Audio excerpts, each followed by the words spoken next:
家，青丝蓦然烛花，寥寥回忆经年长，却只能装聋作哑。勾勒你的脸颊，聚散如流沙，天命自洽，爱重建或崩塌。随云烟轻洒，用力驱赶你伪装的潇洒。微醺的梦啊，信念之人怎会不变真假？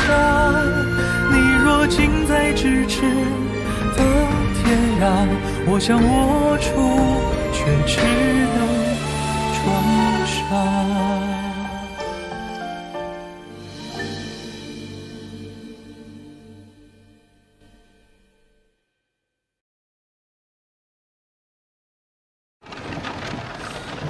所以我以后应该叫你阿江呢，还是卓少主啊？想叫什么就叫什么。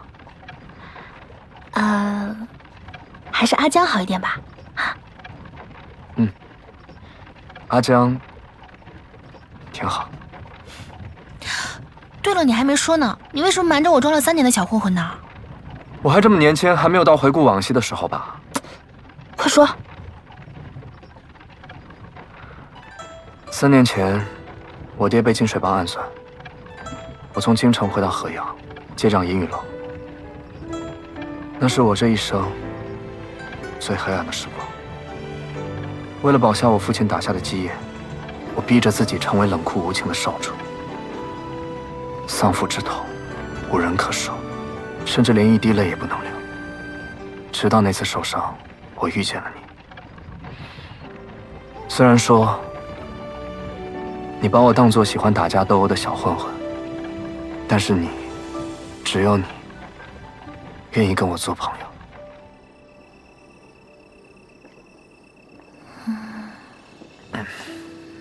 我今天背了37具尸体，我背我都直不起来了。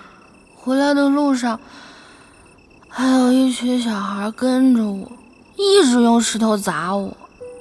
本来呢，我以为这些年我也习惯了，日子嘛，总是喜乐少，辛苦多。这不就是普通百姓的日子吗？可是有时候吧，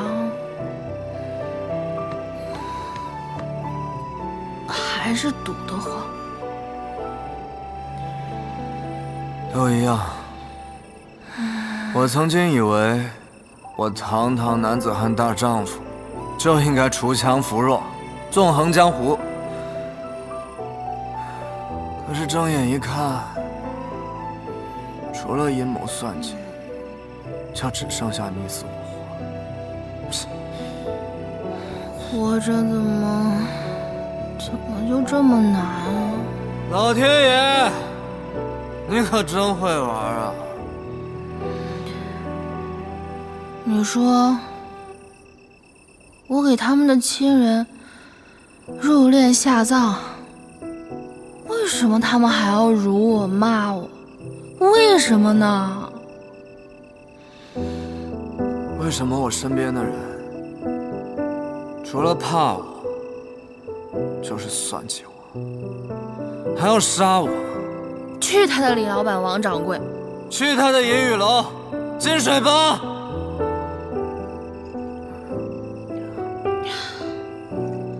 把我的爹娘还给我！把我的人生还给我！遇见你以后，我才重新开始笑。杨采薇，你是我生命中最重要的人，但是你也太不把我当朋友了吧？什么意思啊？我怎么就不把你当朋友了？那你在酒馆遇见了我，为何不等我酒醒之后与我相认？难道在你心中我比不上那个小骗子？不是啊，你跟小生都是我朋友，只是因为那件事件他牵连重大，我不想把你们俩也卷进来。要不是找不到师傅，连小生都不告诉他。我这条命就是你救的，为你再死一次，又有何妨？哎呀，我说你能不能别老把死挂在嘴边，盼我点好行吗？也盼你自己点好啊。知道了。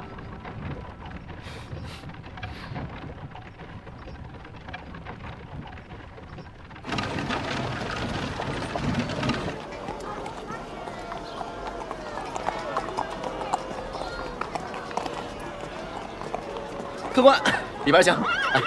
大人，前年灯会案最后一名死者田华，就是此店的少东家。案发以后，我多次访查，绝无遗漏。不是潘大人吗？哎，你们快看，那不是潘大人吗？还真是潘大人，可怎么看着有些憔悴啊？听说啊，卓少主为了上官小姐和潘大人大打出手，今日还去了衙门送了聘礼，恐怕已经抢走美人芳心了啊！那我们可要好好招待，若能让他重新光彩照人，我们店就出名了。也不知强叔的女儿在哪儿摆摊。放心，来了我的地盘，找个人还不容易。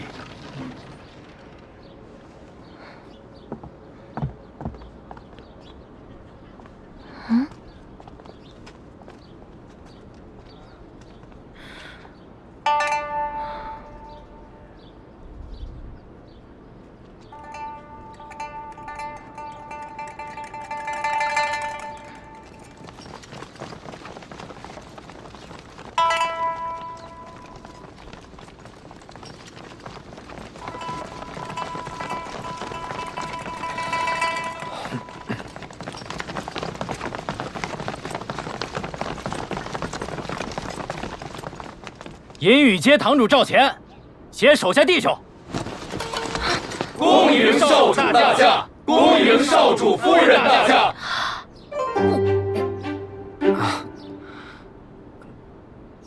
不是我，我要真想给你准备惊喜的话，也不会准备这么俗套的场面吧？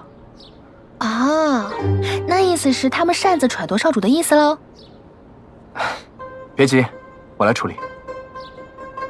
赵堂主是吗？哎，是，少主有何吩咐？我问你2个问题。哎，少主问便是。第一，上官小姐不喜欢被打扰，知道以后该怎么做了吧？明白明白，爱戴在心，敬而远之。这第二，我来银雨街是来找人的，你把人全都给我清空了，请问我去哪里找？少主放心，属下知道您是来找人的，属下已经安排好了，这就带您过去。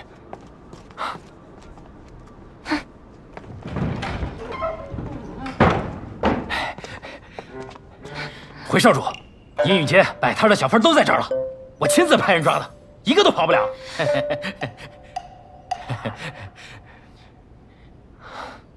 赵堂主，属下在。从今往后，你就是赵香主了。少主，属下不知做错何事，请少主明示。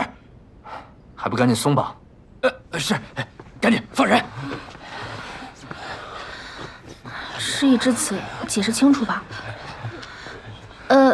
那个大家别害怕，我们没有什么恶意，我们就是想找个人。你们这儿谁是卖冰饮的三姑娘啊？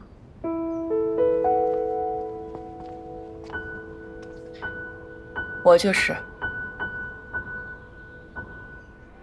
我问你们一个问题，谁能回答，我就留下谁。大人请问，你们以前的少东家叫田华对吧？他有什么仇家？死前又与谁结过什么恩怨？田少爷人可好了，哪来的什么仇家呀？对啊，他和气生财，从不跟别人结怨。可惜这么好一个人，竟然被恶蛟给咬死。唉，真是一想起来就让人难过。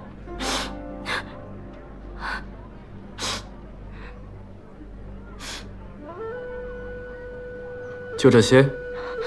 就这些。大人可想好了要选哪一个？就你了。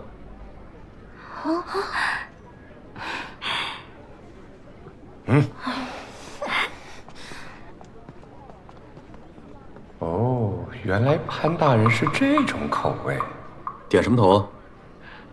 还有你。什么？躺下。这位是卓少主，这位是上官小姐，他们问你问题，好好回答。姐姐，她要吃了我。你别怕，他逗你玩呢啊。这是蜜饯，送给你吃。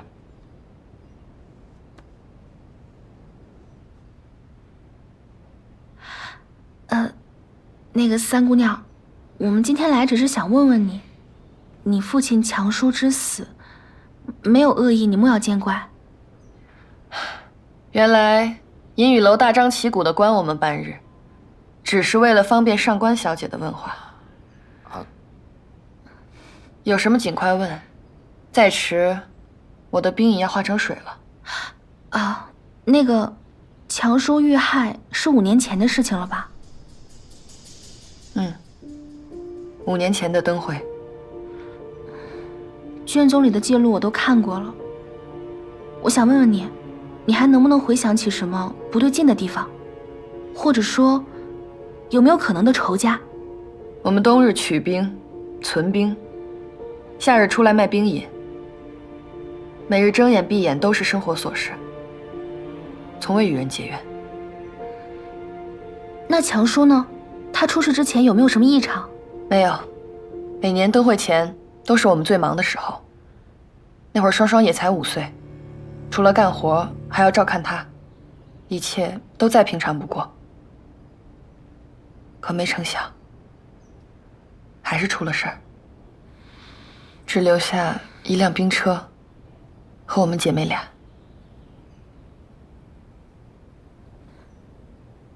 想问一下，强叔的尸体葬在哪里？我想去看看。没有尸体。为什么？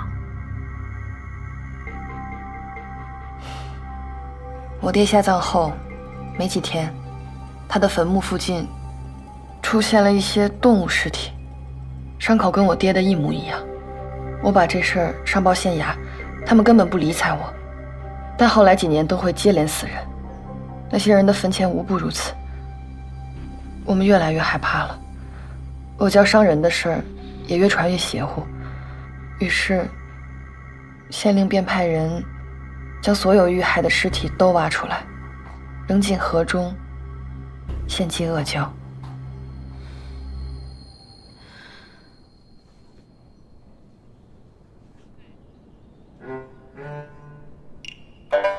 大人，力度可好？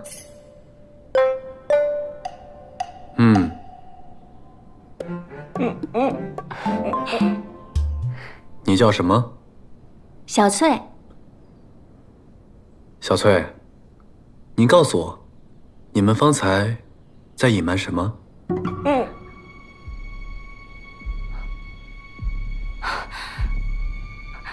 没有啊，大人何出此言？你刚刚流泪是真情流露，因为不想让别人看到，所以用一种极其夸张的擦泪方式来掩盖痛苦。若我所料不错，你与田华应该关系匪浅吧？他死了，你很难过，但又不敢让别人知道。我说的对吗？这里没有其他人，你可以放心告诉我。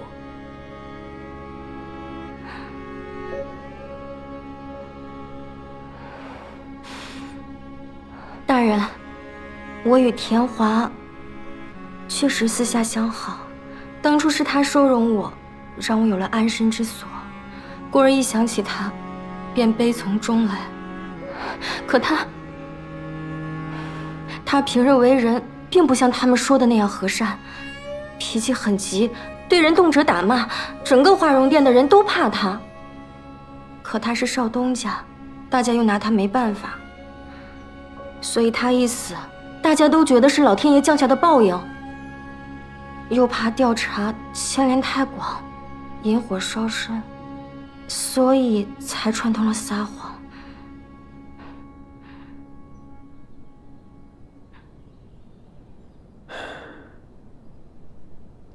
哎，大人，大人，你有没有觉得我容光焕发了？去案发现场。啊？哦，好嘞。坟前怎么会出现同样死法的动物尸体？这事是越来越诡异了。事出反常必有妖，此事八成是有人捣鬼。我们这样查下去收效甚微，不如我去找其他3家打探一下，看看他们是否知情。你这样打探有用的话，他们也不会在河阳隐藏10多年，反而打草惊蛇。10多年？嗯。我爹娘的死，可能跟他们也有关。你放心，我一定会将这些人揪出来，还你一个公道。走吧，我们好久没去喝酒了，今日我请你。我还要回去复命呢。误不了事的，走了。姐姐。谁？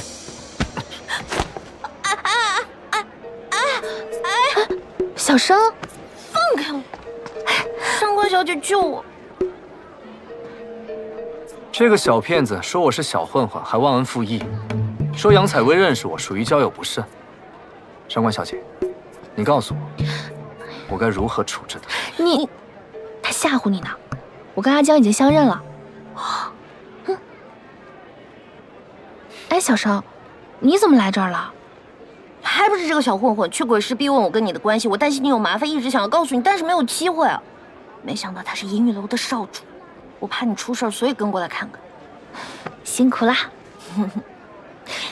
哎，阿江刚刚说请客喝酒来着，你一起来吗？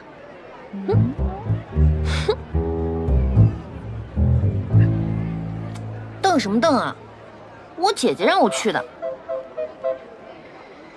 走啊，姐姐。走。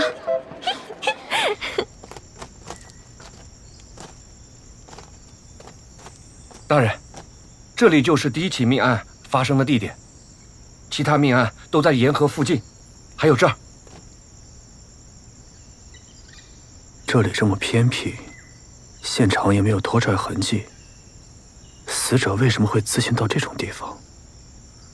我们也都觉得特别怪异，若不是恶蛟闹妖，实在无法解释啊。快看河里啊！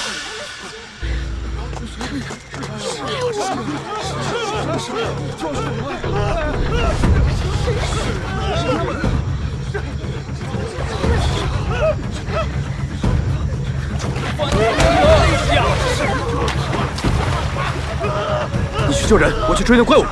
好。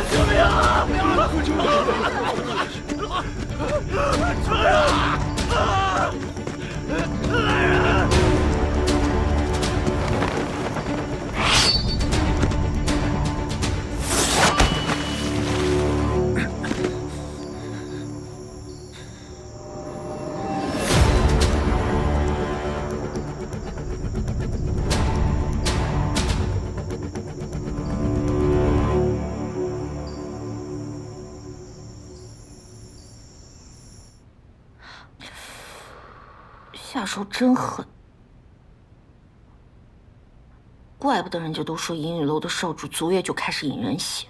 姐姐，我跟你说，不管他出于什么目的，你一定要小心他，他肯定不是什么好东西。哎呀，他不是你想的那样，那些传闻都是道听途说的。什么道听途说？我10年前就在鬼市做生意了，每天赚那点钱，我还要给他们银雨楼交月捐。哎，有一次就差了几个铜板。他们带人把我的摊子全都给掀了，东西全都给砸了。你说他作为少主，他不知道这事儿？我才不信，鬼信啊！反正那会儿我就开始发誓，但凡我以后要是见着他，我一定我去。你就如何？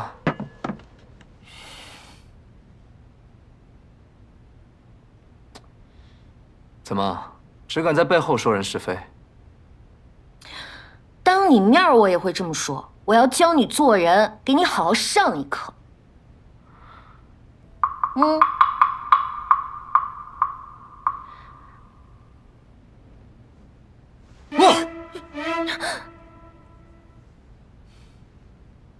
哇！喊什么喊？吓我一跳。喝酒吧。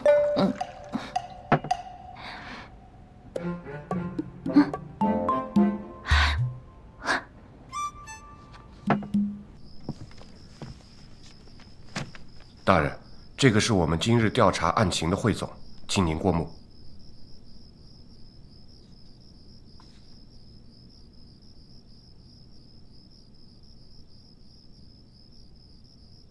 怎么少一个人？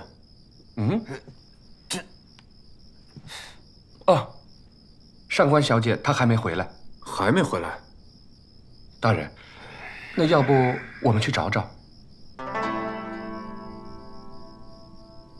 不必了。你们是县衙的胥吏，不是上官府的家丁。是。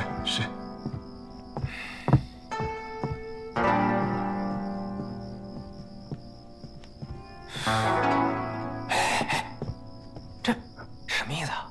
这潘大人不都跟上官小姐和好了吗？怎么又这样啊？老弟，不知道了吧？这叫避嫌。但毕竟卓少主已经对上官小姐表过钟情了，说不定啊，这会儿人已经被接到，被接到银雨楼做少夫人去了。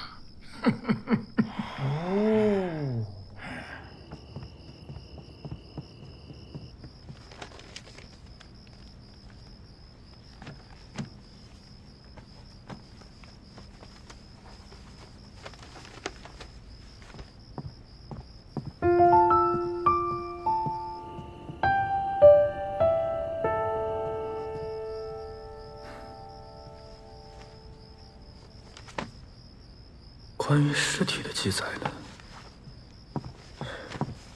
上官，对不起，公子。到了银玉楼地界，楚兰江的手下便清空了所有街道。本来我还远远看着，但是入夜之后，上官小姐到了河边，便跟丢了。什么？方才我找了半天都没有找到人，所以就赶紧回来禀报公子。大人，出事了！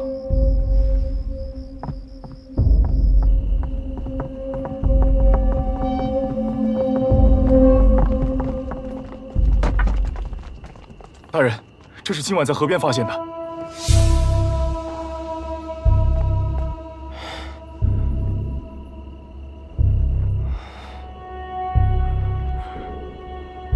是鲛神所为。鲛神！马上送到停尸房，立刻验尸。快呀！是。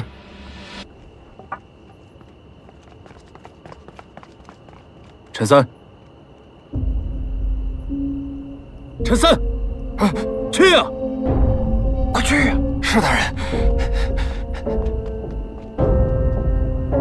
刘不坏，在。召集其他人，马上把上官芷给我找回来。你去银雨街附近，阿泽去河边，我去银雨楼，分头行动。一有消息，立刻回报。是。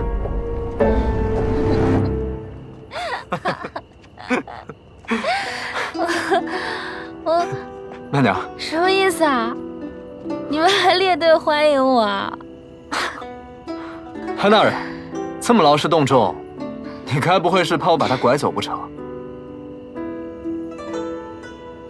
少主，你先回去吧，也不早了。好，那你也早点休息。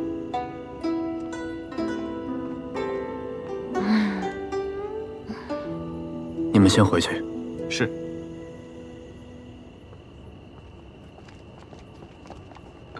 哎呀，走吧，别看了，走。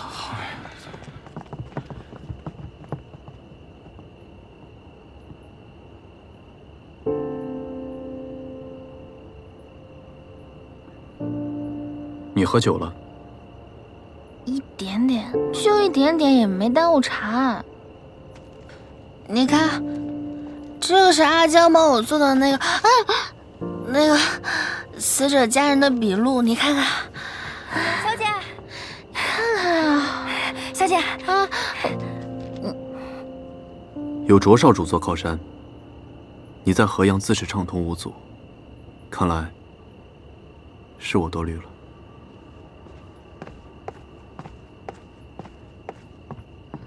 什么意思啊？是回来了？小姐，小姐，我听阿泽说啊，刚刚大人知道你跟卓少主一起出去之后，担心你有危险，派他暗中保护你。但阿泽没找到小姐，又听说河边出现了恶蛟，还咬死了人。大人急坏了，集结了所有人一起去找你，还准备亲自去阴雨楼要人。当真？啊！旋动，一有消息立刻汇报。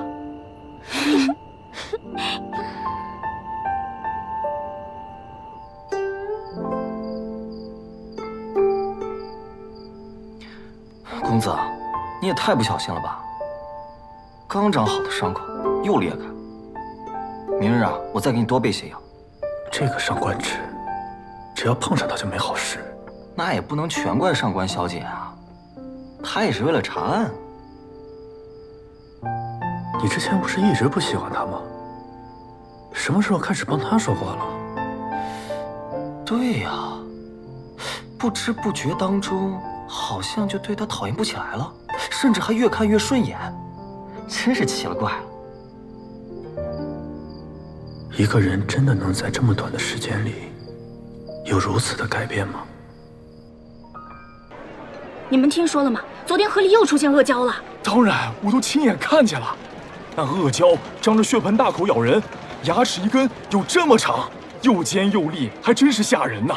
听说还死了一个人呢。这今年灯会还没办，那个玩意儿怎么就来了呢？哎，你们不知道，县衙要重查灯会案，必定是此举惹恼了恶蛟，出来显神通了。这可怎么办呢？哎呀，赶紧的吧，赶紧的吧。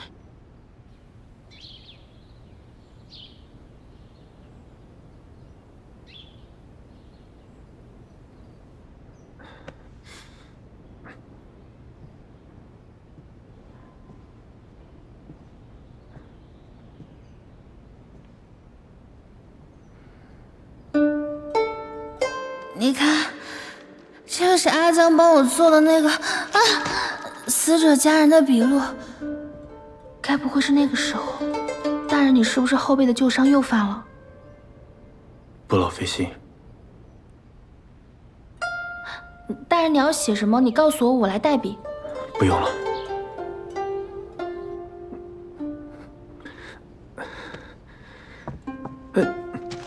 上官芷，你。文书代笔，本就是我的职责所在。死者家人与报官者所说一致。然后呢？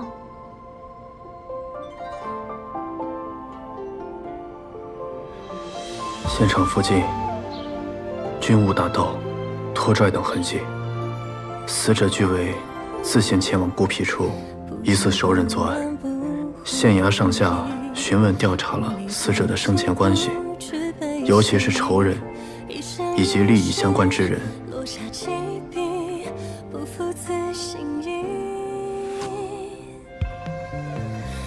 但归总发现，所调查之人均无作案时间，亦无杀人条件。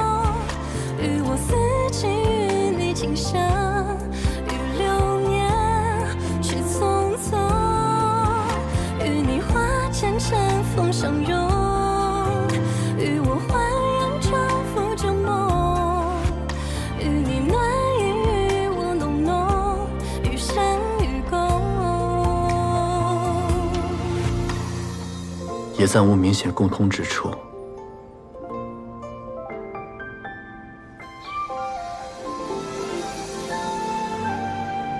自打来了县衙，又多多少少给大人添了不少麻烦，我要谢谢大人。不必，反正我也是为了向上官兰交代嘛。我知道，我代哥哥向你道谢。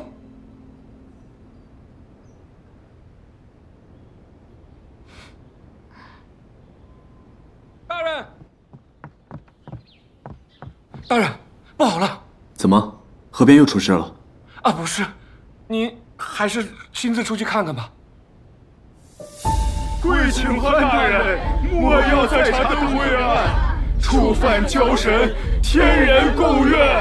潘大人，求你了！求潘大人了，不要再查了，潘大人，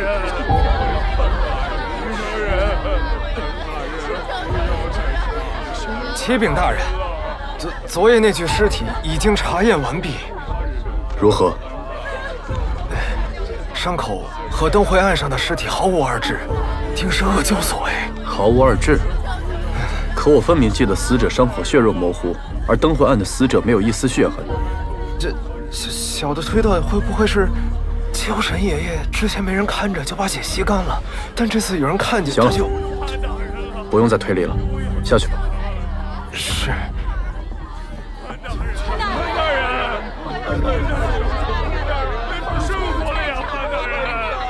得想个办法让他们安心啊。陈三已经被吓破了胆，他的验尸结果不可信，我们还是照着卷宗一一比对吧。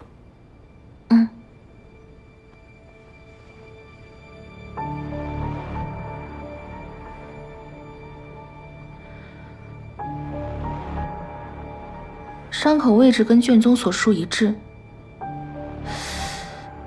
但如果仔细看的话，又不难看出区别。卷宗上记载的是伤口平整，而这一具血肉模糊，并且它伤口附近是肉色，但卷宗上写的是蓝紫色。这具尸体是伪造的，目的是为了制造惶恐，不让县衙查下去。昨日我追那恶蛟，看来也是有人在瞒天过海，浑水摸鱼。你不觉得这样的手段很是熟悉吗？跟在生死方，趁机杀死蔡生小妾是一个路数。不错，看来有人按捺不住了。我们在追他们的同时，他们也在盯着我们。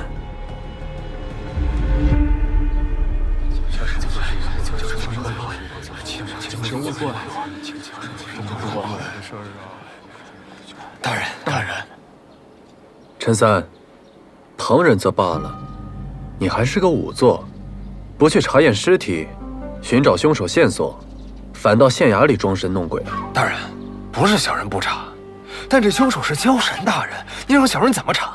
而且话又说回来了，我这么做没有半点私心，我都是为了大人和同僚们，不受天谴诅咒，是不是各位？是。大人，陈仵作说的没错啊，这人心不可背，天意不可违。大人，这恶蛟案啊，是万万不能再查了，不能再查了，大人。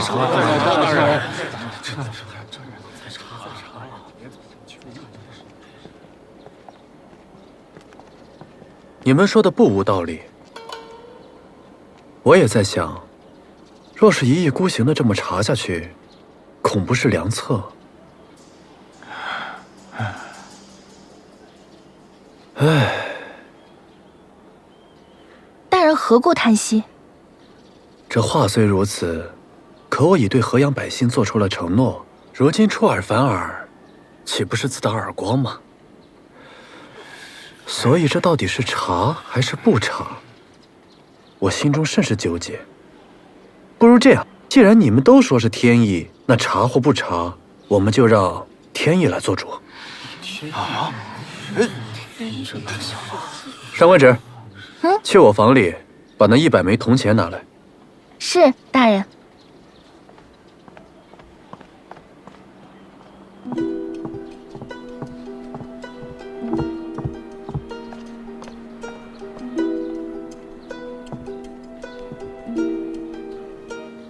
皇天在上，后土在下。河阳县令潘岳欲彻查恶蛟伤人一案，现请示上苍。若铜钱字面全都朝上，则预示此案应当彻查，真凶必将落网。100枚铜钱字面都朝上，这怎么可能呢？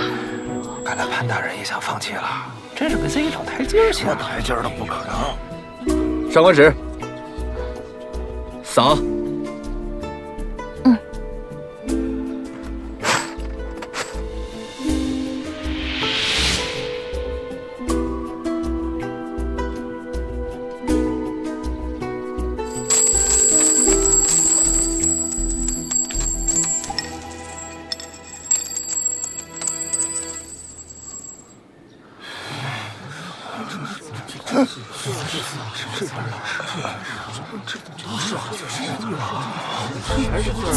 全是字，全是字。真的，你看那个，都是字，这里都是字，全是字，怎么可能？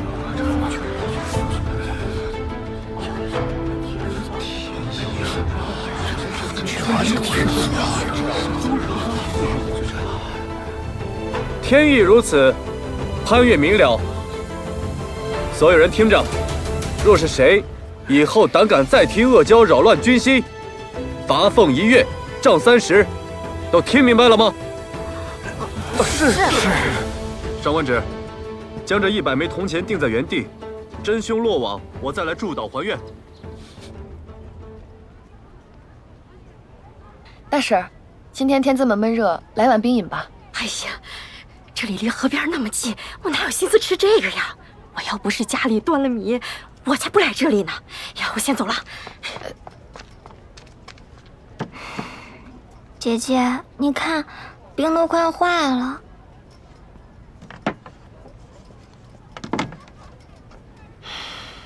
听说这里的冰饮很好吃，是不是真的？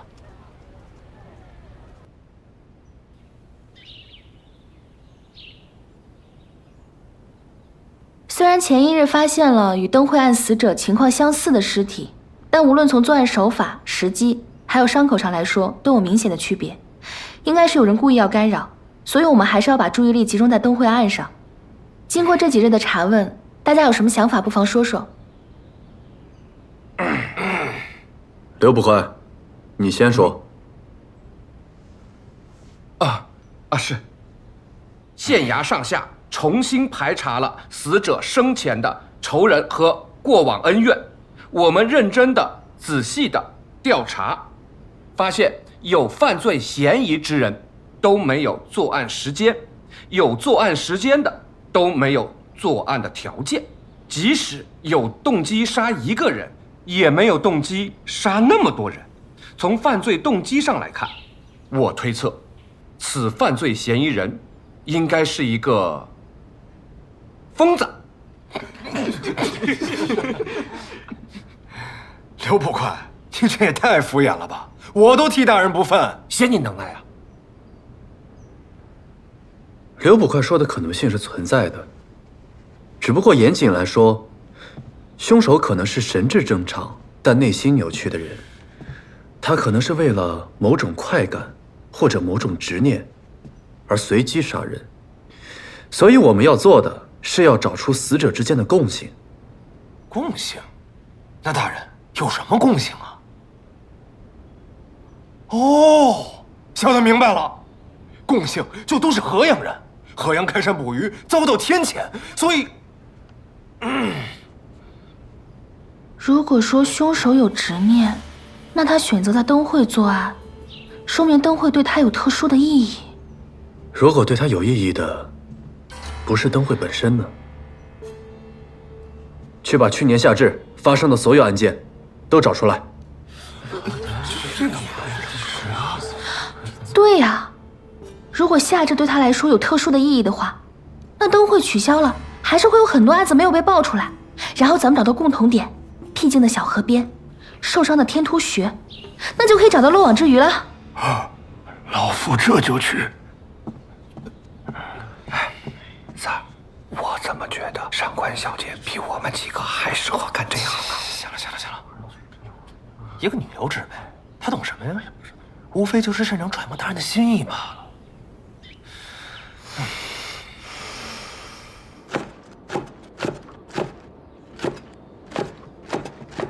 灵儿，大人说要赶工，让后厨做好饭菜，直接送到2堂，然后再多加几个菜。但是今天吃饭的人多，可能稍微开饭晚一点。反正我没事，我帮你打下手。太阳打西边出来了，你会做这些吗？别给我帮倒忙啊！放心，以前我娘啊做饭的时候，我经常给她打下手。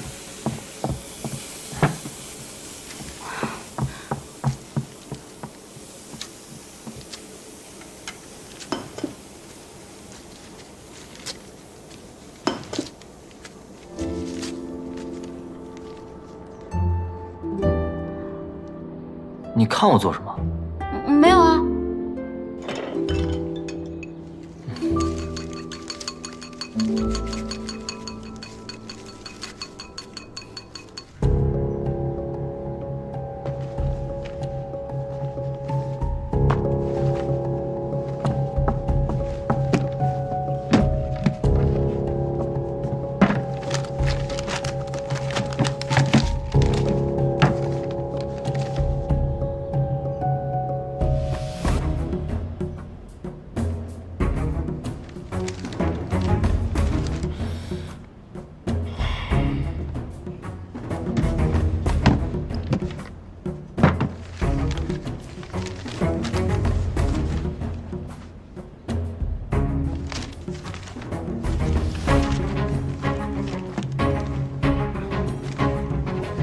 大人，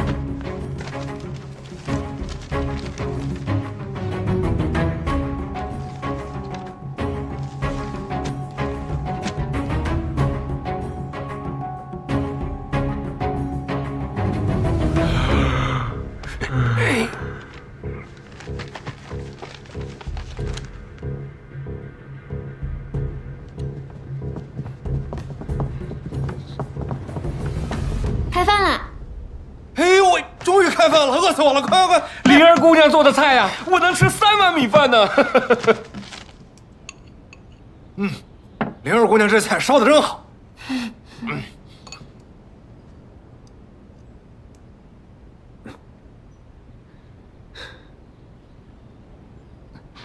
大人，你吃什么？我帮你夹。不用了，我不饿。不吃怎么行？不吃伤怎么好？难不成我还一直照顾你啊？我好不好跟伤有……快吃，吃吃吃。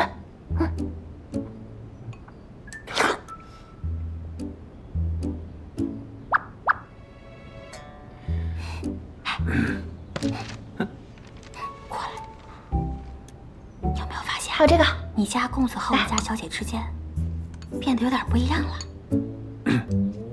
有吗？你天天的能不能多关心关心你家公子啊？我挺关心的呀。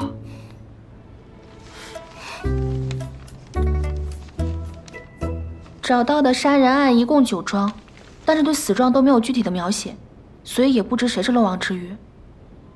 大人，这些案子我知道，之前那位县令说，好不容易不开灯会了，就别给自己找麻烦了，所以都是草草记录，压根儿没仔细看。如果要一桩一桩调查清楚，最起码也得好几个月了。大人，卓少主来了。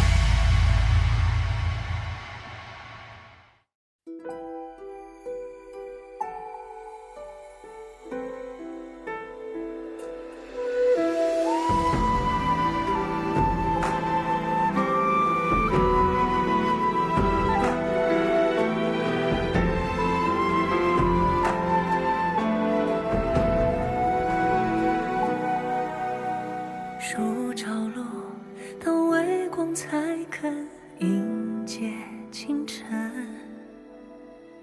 我们确定彼此要凭多少个眼神，骗过我的是诚恳，困住你的是认真。过往太重，难免会没入神，还要体会多少次坠落，才能对爱恨从容不迫。谁都莫问放手那一刻是洒脱还是软弱，许是误入了心门，是仓皇的不忍，是不敢与你只做路人。挣扎几番轰烈，哪怕预损，却不枉此生。若是草木皆离，人若山水皆空门，一朝梦也心深。只愿不负这相思浮沉，只愿亦不负这段年年情深。许是误入了心门，是仓皇的不忍，是不敢与你只做路人。挣扎几番轰烈，哪怕预算，却